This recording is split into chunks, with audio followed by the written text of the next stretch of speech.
So today's question comes from a therapist named Chanel. And Chanel asks, how do you deal with loneliness when you're doing your private practice? You know how working for an agency, you have that natural socialization, you have a team, you have a supervisor. But when you do private practice or you're doing this work independently, you don't have that anymore. It can feel very isolating. So yes, Chanel, it can feel very isolating. And here's what I have done and what I recommend that people do about it. The first thing is stay active in the groups that are focused on your profession, right? So Chanel happens to be a licensed clinical social worker. So Chanel, are you a member of NASW, the National Association of Social Workers? Are you part of the local chapter? Do you attend chapter meetings on a regular basis, whether they're virtual or in person?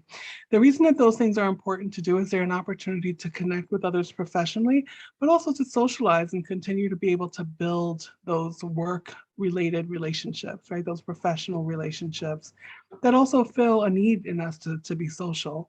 And you'll find people in different areas around that, right? Like some people really will make clear that they want to socialize with you, and others will just enjoy the meetings with you, and that's okay. I'm sure either or some combination would be great for you. The other thing to do is think about forming a peer supervision group or joining a supervision group. And the wonderful thing about a peer supervision group or a supervision group in general is that you have a good number of therapists that you can stay connected with on a consistent basis. I know I've talked about it a number of times, but I am in a peer supervision group with other therapists, and we have been in this group for years together, and it's been incredibly helpful in terms of getting us through the recent, the global pandemic, through getting through various difficulties that affected our careers and also impacted us personally. And we also use it as an opportunity to build and connect in lots of ways. So peer supervision group, joining professional chapters and being active, and just making time to be sure to connect and stay connected through those groups. I think that'll kind of give you the foundation that you need to build on so you don't have to be lonely in private practice. It's not an easy thing to deal with, and it was definitely how I started out, right? Feeling that way. So that's what I recommend.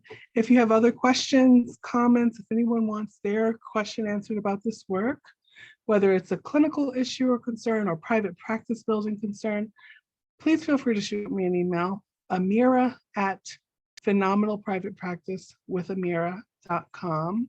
And it's also going to be shared down below. Please take good care of yourself and have a great rest of your day. Bye.